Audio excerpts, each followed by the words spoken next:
St. Mary's General Hospital gleamed with prestige in an affluent suburban community.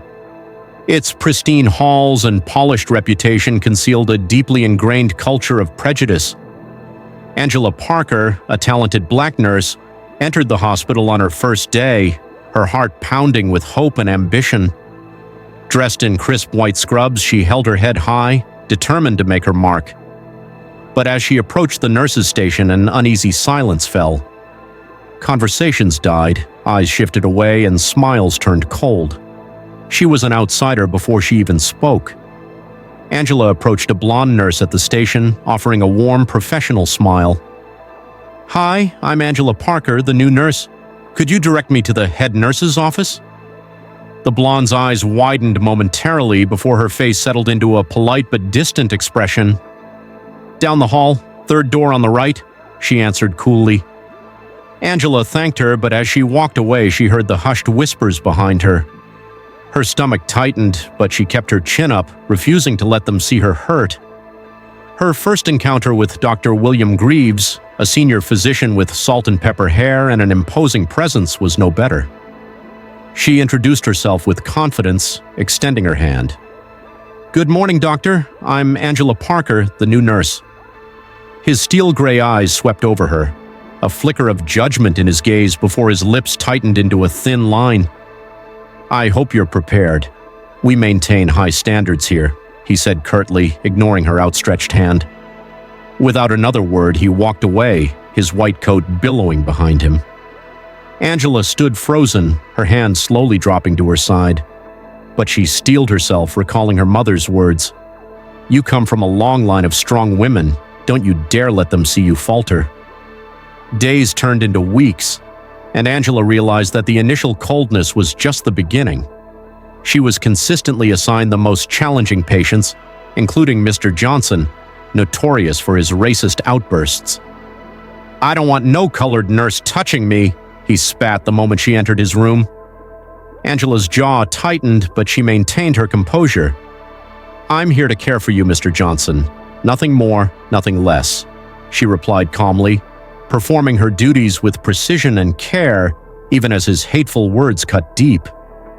Despite her professionalism, she remained isolated. Her attempts at small talk were met with polite indifference.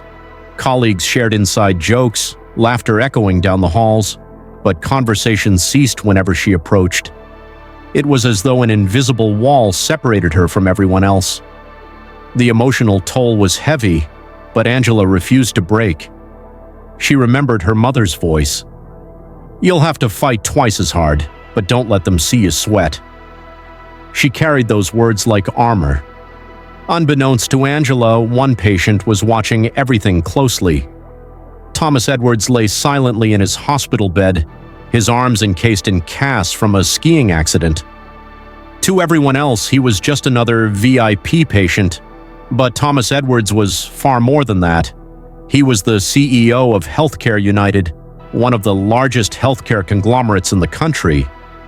Confined to his bed, he observed the hospital's dynamics with a keen eye, his sharp intellect missing nothing. He noticed the way Angela was excluded, the subtle prejudices woven into everyday interactions, and the hostile glares from Dr. Greaves. Intrigued by Angela's quiet resilience, Mr. Edwards began striking up conversations with her. "You seem very competent, Nurse Parker. How long have you been here?" he asked one morning, his eyes studying her face with genuine curiosity. Angela hesitated before replying, "A few weeks, sir.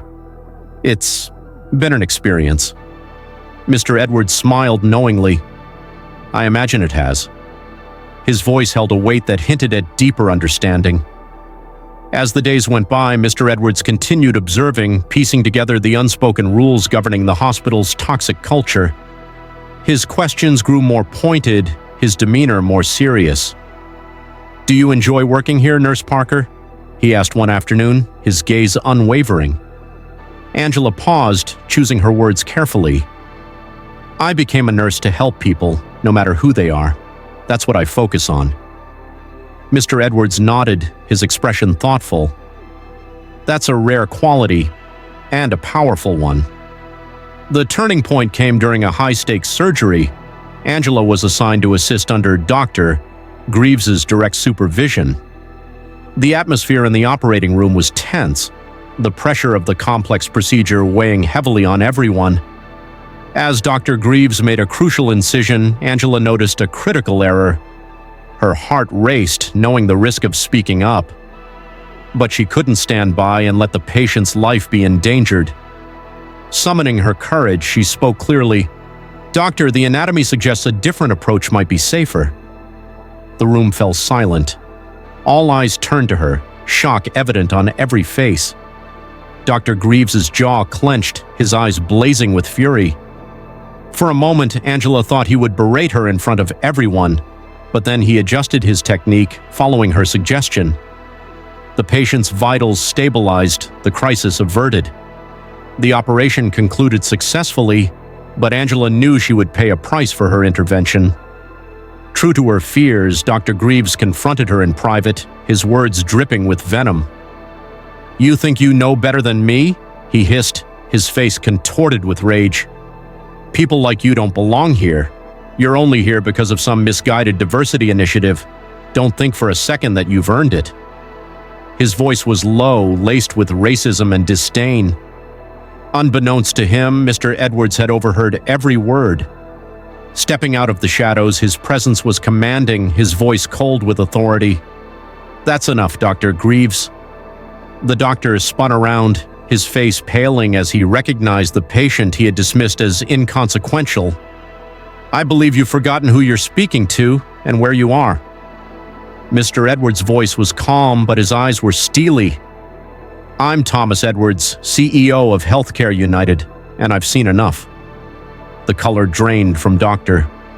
Greaves' face, his mouth opening and closing wordlessly.